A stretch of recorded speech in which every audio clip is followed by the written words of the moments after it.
how to find short on a circuit board, especially this laptop motherboard I should say. It's the MSi, that's the model number.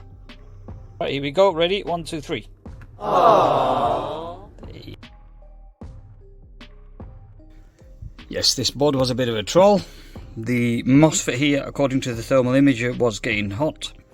So when I took this off, took that one off, the short remained on the board.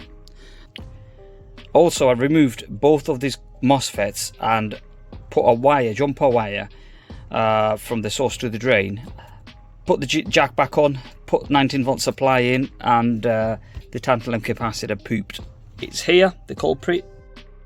Wow! It's a PEC40. So there's two, PEC32 on the right and PEC40 what I've removed.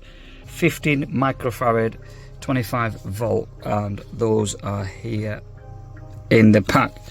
Right, so when you're looking at the circuit, the short was on the 19 volt rail, and it's this capacitor, the PEC40.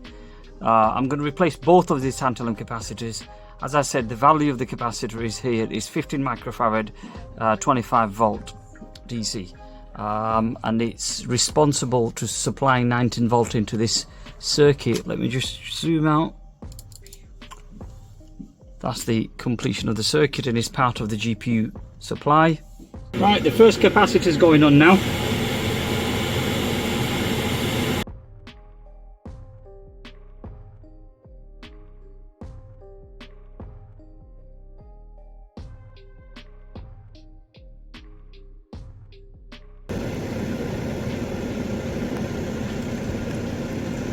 Right, after installing these two new tantalum capacitors, let's do some measurements. There we have it, we're getting nice readings on that rail. So let's put the unit back together.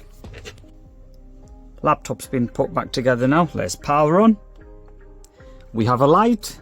Let's see if we get a display. We have a display. Another fix. Another customer saved a lot of money. There we have it. All the best, guys. Take care and peace.